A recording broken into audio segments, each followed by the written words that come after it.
కార్మిక చట్టం ప్రకారం వారానికి ఒక సెలవు రోజు, కార్మిక చట్టం ప్రకారం వారానికి ఒక సెలవు రోజు, మహిళా ప్రత్యేక చట్టం ప్రకారం నెలకు సంవత్సరానికి 5 రోజులు సెలవులు, ఏ పరిమితి పేరుతో విద్యార్హత పేరుతో తొలగించిన కార్మికుల్ని విధుల్లోకి, ఏ పరిమితి పేరుతో విద్యార్హత పేరుతో తొలగించిన కార్మికుల్ని విధుల్లోకి, 58 సంవత్సరాలు నిండిన కార్మికులకు గ్రాడ్యుయేట్ చట్టాన్ని అమలు చేయాలి.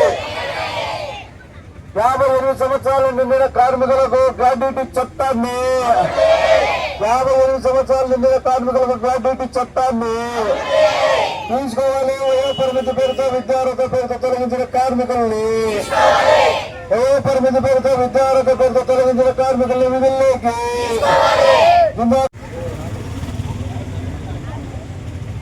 ఈరోజు రాయలసీమ వ్యాప్తంగా అన్ని ప్రభుత్వ కాలేజీలు, బోధన ఆసుపత్రులలో పద్మావతి హాస్పిటల్ ఫ్యాకల్టీ మేనేజ్మెంట్ అనే వాళ్ళు శానిటేషన్ పద్ధతి కింద పనిచేసే దానికోసం కాంట్రాక్ట్ దక్కించుకున్నారు. అది చాలా ప్రయాసాల మీద ఆ కాంట్రాక్టరు భాస్కర్ నాయుడుకు కాంట్రాక్ట్ దక్కడం జరిగింది. అతను వచ్చి అక్టోబర్ నెల 1వ తారీఖు నుంచి అతను రాయలసీమ ప్రభుత్వ హాస్పిటల్లో అడుగు పెడితే అప్పటి నుంచి రాయలసీమ ప్రభుత్వ హాస్పిటల్లో పనిచేసే శానిటేషన్ కార్మికులకు సమస్యలు మొదలైనాయి. ఆ హాస్పిటల్లోకి వచ్చే ప్రజలకు కూడా మరిన్ని సమస్యలు మొదలైనాయి. ఎందుకోసం అంటే అతను టెండర్ ప్రకారం ఉండే ఏదైతే మెటీరియల్ ఉందో ఆ మెటీరియల్ ఇవ్వడం, టెండర్ ప్రకారం ఏదైతే అతను తీసుకున్నాడో కవర్లు ఇస్తాము, మిషనరీస్ పెడతాము, ఇన్ని పెట్టడు. ఇప్పటి వరకు అలాంటి మిషనరీలు ఏమీ పెట్టలే. అయినా కూడా అధికారులు అతను ఏమి ఇంచెత్తు మాట కానీ ఈ ఒక్క మాట కూడా మాట్లాడిన పాపన పోలే. ఈరోజు 5 నెలలు దాటిపోయి 6 నెలలు నడుస్తూ ఉంది. కార్మికులకు 3 నెలల వేతనం చెల్లించారు.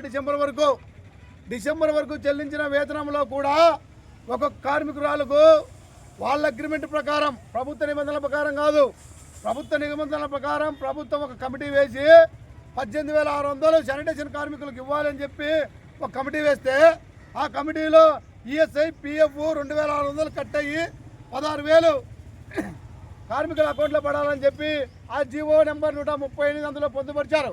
కానీ అగ్రిమెంట్ లేకొచ్చేదలికి కాంట్రాక్టర్కి అనుకూలంగా ఏదైతే కాంట్రాక్టర్ కట్టాల్సిన పిఎఫ్ ఈఎస్ఐ 12% ఉందో ఆ పర్సంటేజ్ను కూడా ఈ కార్మికులకు అంతే 16,000 వేతనంలోనే కట్టే విధంగా భాస్కర్ నాయుడు చాకచక్యంగా అగ్రిమెంట్లో పొందుపరుచుకున్నాడు. అయినా కూడా కార్మికులు మా సొమ్ము ఇంత ఆడది మైకే వచ్చాయినా కూడా మేమేం బాధపడలే, మా చెమటను మా రక్తాన్ని వాడికి అర్పణం చేస్తామని చెప్పి అయినా ఉన్నా కూడా ఈరోజు ఒక కొత్త నిబంధన తీసుకొచ్చాడు. ఎప్పుడైనా ఎక్కడైనా ఏదైనా నోటిఫికేషన్ పెట్టేటప్పుడు వయో పరిమితి ఇంత ఉండాలని చెప్తారు. అది కొత్తగా తీసుకునే వాళ్లకు ఎవరైతే పాత ఎప్పుడు అంటే 15 ఏళ్ళ నుంచి 20 ఏళ్ళ నుంచి ఉన్న కార్మికులు తొలగించమని కాదు. ఈరోజు నువ్వు అలా తొలగించాలనుకుంటే గిన ఆ రోజు 1948లో ఈఎస్ఐ చట్టం ఎందుకు తీసుకొచ్చారు, 1952లో పిఎఫ్ చట్టం ఎందుకు తీసుకొచ్చారు. ఆ పిఎఫ్ చట్టంలో కూడా కార్మికులు కంటిన్యూగా 10 సంవత్సరాల కాలం పాటు పనిచేస్తే వాళ్ళు రిటైర్డ్ అయిన తర్వాత అంటే 58 సంవత్సరాలు దాటిన తర్వాత రిటైర్డ్ అయిన తర్వాత వాళ్లకు పింఛన్ వచ్చేదానికోసం 10 సంవత్సరాల కాల వ్యవధి 1952 ఏదైతే ఆ పిఎఫ్ చట్టం ఉందో ఆ చట్టం చెప్తా ఉంది. కానీ దానికి భిన్నంగా ఆ చట్టాన్ని కూడా వ్యతిరేకిస్తూ అమలు చేయకోకుండా గర్వంతో ఇతను చేస్తున్నా కూడా ప్రభుత్వం కానీ అధికారులు కానీ ఎలాంటి చర్య తీసుకోలేదు. వాళ్ళ అగ్రిమెంట్లో పొందుపరిచిన చట్టం ఏది మేము చెప్పేది. ఇంకోటి వాళ్ళ అగ్రిమెంట్లోనే పొందుపరిచారు 1972 గ్రాడ్యుయేటీ చట్టం. 58 సంవత్సరాలు పనిచేసిన తర్వాత వాళ్ళు రిటైర్డ్ అయితే ఇంటికాడ ఉన్న పొలంగా పోతారు. ఆ నెలకు వచ్చే పింఛన్ సరిగా సరిపోదు. ఇన్ని రోజులు పనిచేశారు కాబట్టి సంవత్సరానికి 15 రోజులు చొప్పున అప్పుడున్న జీతం ప్రకారం వేతనం కట్టియాలని చెప్పి ఆ గ్రాడ్యుయేటీ చట్టం చెప్తుంది. ఆ చట్టం మేము అమలు చేస్తామని చెప్పి వాళ్ళ ఎంఈఓలోనే పొందుపరుచుకున్నారు. అయినా ఆ చట్టాన్ని ఇంప్లిమెంట్ చేయకోకుండా ఎలాంటి లెటర్ ఇవ్వకోకుండా ఈరోజు 55 సంవత్సరాలు నిండిన కార్మికులు ఇంటికి పంపించారు. వాళ్ళకి లెటర్ కూడా ఇవ్వలే.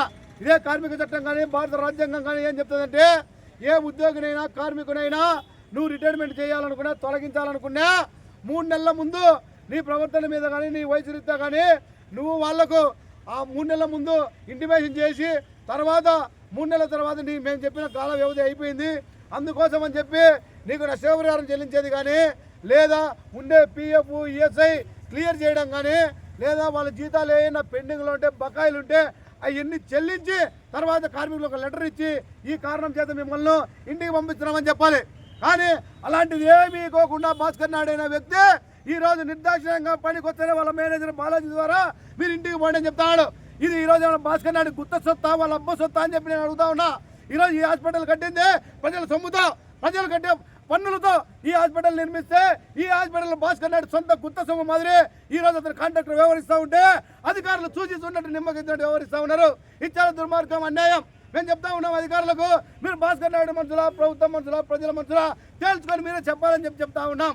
ఇంకొకటి ఏంటంటే ఈరోజు ఆ చట్టాన్ని ఇంప్లిమెంట్ చేయకోకుండా ఏమనుకోకుండా 50 కార్మికులు 30 మందిని ఇంటికి పంపించాడు.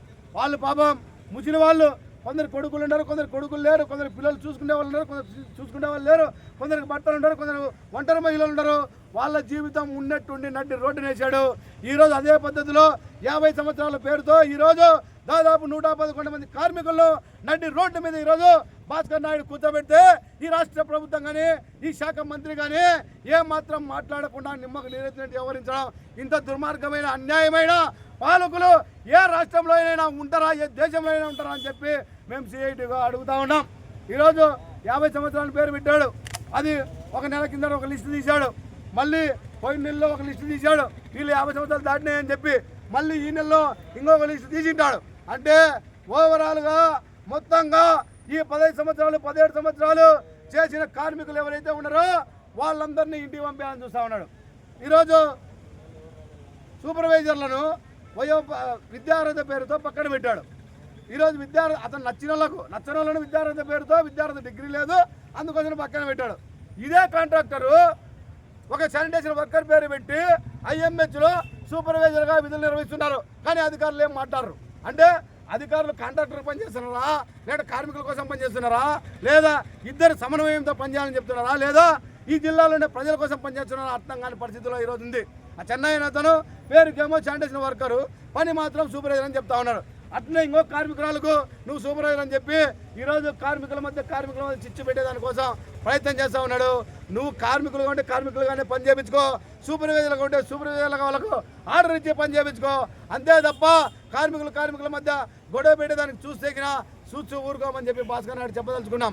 నువ్వు ఏదైతే నిర్ణయం తీసుకున్నావో ప్రభుత్వ వ్యతిరేక విధానం, రాజ్యాంగ వ్యతిరేక విధానం, కార్మిక చట్ట వ్యతిరేక విధానం, 50 సంవత్సరాలను ఉండే వాళ్ళను విధులు తీసుకోమని చెప్పి తీసుకున్నావో దాన్ని నువ్వు నిష్క్రమించేంత వరకు సిఐటిగా మా పోరాటం కొనసాగుతూనే ఉంటుంది. ఈరోజు కడప రాయలసీమనే కావచ్చు, రేపు రాష్ట్ర వ్యాప్తంగా ఈ ఆందోళన పోరాటం నిర్వహిస్తామని చెప్పి భాస్కర్ నాయుడు సిఐటిగా హెచ్చరిస్తా ఉన్నాం.